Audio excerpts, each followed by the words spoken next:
Update करते चलें खबर के हवाले से कि बांग्लादेश की साबिक वज़ीर-ए-आज़म शेख हसीना वाजिद को 5 साल की कैद की सज़ा सुनाई गई है। बांग्लादेशी मीडिया के मुताबिक शेख हसीना की बहन को 7 साल कैद की सज़ा का हुक्म दिया गया है। इसके अलावा शेख हसीना की भांजी और बरतानवी रुकन पार्लियामेंट को 2 साल कैद की सज़ा सुनाई गई है। बांग्लादेशी मीडिया के मुताबिक बदनवानी के मुकदमे में नामजद दीगर मुल्जिमान को 5-5 साल कैद की सज़ा सुनाई गई।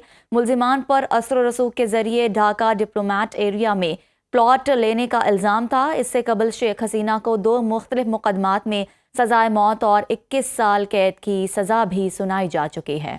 पाकिस्तान और अफगानिस्तान फौजी तसादुम की नई लहर की तरफ बढ़ रहे हैं। अमरीकी अखबार वाशिंगटन पोस्ट की रिपोर्ट के मुताबिक भारत के तालिबान के साथ बढ़ते राबतों ने अफगानिस्तान और पाकिस्तान के दरमियान कशीदगी में मजीद इजाफा कर दिया है। मुबस्सरीन का कहना है कि दोनों ममालिक एक नई फौजी महाजराई की तरफ बढ़ते दिखाई दे रहे हैं। खित्ते में तेजी से बदलती सूरत हाल ने न सिर्फ सरहदी सिक्योरिटी को पेचीदा बना दिया है, बल्कि इलाकाई ताकतों के दरमियान असर व रसूख की नई जंग भी नुमायां हो रही है। अमरीकी सदर ट्रंप का इसराइली वज़ीर-ए-आज़म नेतन्याहू से टेलीफोनिक राबता हुआ है। अमरीकी मीडिया के मुताबिक दोनों रहनुमाओं ने हमास को गैर मुसल्लह करने और जंग ज़दा इलाके को गैर अस्करी बनाने पर तबादला ख्याल किया।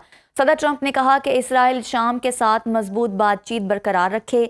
शाम की खुशहाली के रास्ते में कोई रुकावट नहीं आनी चाहिए। अमरीकी सदर ने नेतन्याहू को अमरीका के दौरे की दावत दी। गैर कानूनी तारकीन वतन को वतन वापस जाना होगा।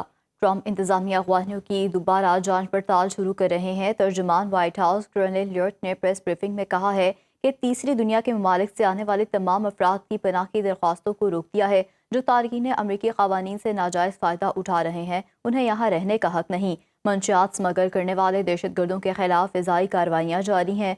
अमरीकी टैक्स पेयर्स के फंड का किसी को नाजायज़ फ़ायदा नहीं उठाने देंगे। अपडेट करते चलें खबर के हवाले से कि बांग्लादेश की साबिक वज़ीर-ए-आज़म शेख हसीना वाजिद को 5 साल की कैद की सज़ा सुनाई गई है। बांग्लादेशी मीडिया के मुताबिक शेख हसीना की बहन को 7 साल कैद की सज़ा का हुक्म दिया गया है। इसके अलावा शेख हसीना की भांजी और बरतानवी रुकन पार्लियामेंट को 2 साल कैद की सज़ा सुनाई गई है। बांग्लादेशी मीडिया के मुताबिक बदनवानी के मुकदमे में नामजद दीगर मुल्जिमान को 5-5 साल कैद की सज़ा सुनाई गई। मुल्जिमान पर असर व रसूख के जरिए ढाका डिप्लोमेट एरिया में प्लॉट लेने का इल्ज़ाम था। इससे कबल शेख हसीना को 2 मुख्तलिफ मुकदमात में सज़ाए मौत और 21 साल कैद की सज़ा भी सुनाई जा चुकी है।